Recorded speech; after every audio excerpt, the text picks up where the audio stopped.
అల్లంత దూరంలో క్షిపణుల మోత మోగుతుంటే ఆ దెబ్బకు ఎక్కడ పెళ్లి బాజాలాగిపోతున్నాయి. అక్కడ యుద్ధం మొదలైతే ఇక్కడ వంటలపై ఆరిపోయే పరిస్థితి ఏర్పడుతుంది. పశ్చిమాసియా మంటలు ఇక్కడ శుభకార్యాలపై పడుతున్నాయి. పెళ్లిళ్లు, శుభకార్యాలు ఎంతో ఘనంగా చేసుకుందాం అనుకుంటున్న వారిపై గ్యాస్ కొరత నీళ్లు చల్లుతోంది.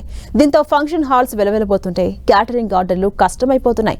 ఇరాన్, అమెరికా వార్ ఇండియాలో శుభకార్యాలు తంతునే మార్చేసింది. ఇరాన్ వార్తో దేశంలో ఎల్పీజీ కొరత రోజు రోజుకు తీవ్రమవుతుంది. దీంతో కట్టెలకు కూడా డిమాండ్ పెరగడంతో పిల్లల పెళ్లిలకు వచ్చే అతిథులకు భోజనాలు పెట్టగలుగుతామా లేదా అనే పరిస్థితి ఏర్పడింది.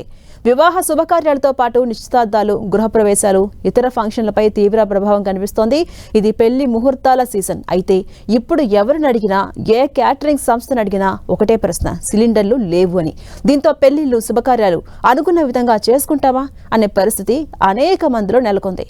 ఇక మరోవైపు ఇప్పటికే వేల మంది ఫంక్షన్లకు ఏర్పాట్లు చేసుకున్నారు. కానీ ప్రస్తుత పరిస్థితులు శుభకార్యాలు జరుపుకునేందుకు అంతగా అనుకూలంగా కనిపించట్లేదు. ఇప్పటికే ఫంక్షన్లు బుక్ చేసుకున్న వారి పరిస్థితి గందరగోళంగా మారిపోయింది.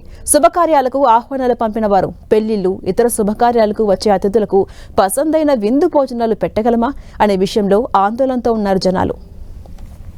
ఇక గ్యాస్ సిలిండర్ల కొరతతో ఫంక్షన్ హాళ్లకు బుకింగ్స్ కూడా రావట్లేదని నిర్వాహకులు వాపోతున్నారు. క్యాటరింగ్ ఆర్డర్లు కూడా కష్టమైపోతున్నాయి. ఎల్పీజీ గ్యాస్ సిలిండర్ కష్టాలు ఇండియాలోని పేలుతంతునే మార్చేశాయి. గత 2 రోజులుగా గ్యాస్ సిలిండర్ సరఫరాలో ఏర్పడ్డ అంతరాయం వల్ల ఫంక్షన్ హాళ్ల నిర్వహణే కష్టంగా మారిందని నిర్వాహకులు చెబుతున్నారు. దీంతో క్యాటరింగ్ బడ్జెట్ పెరిగిపోవడమే కాదు, ఫంక్షన్ హాల్ బుకింగ్ ధర కూడా అమాంతం పెంచేస్తున్నారు. ఇదే అదునుగా కొంతమంది గ్యాస్ సిలిండర్లను బ్లాక్ లో ఎక్కువ ధరకు అమ్మేసుకుంటున్నారు.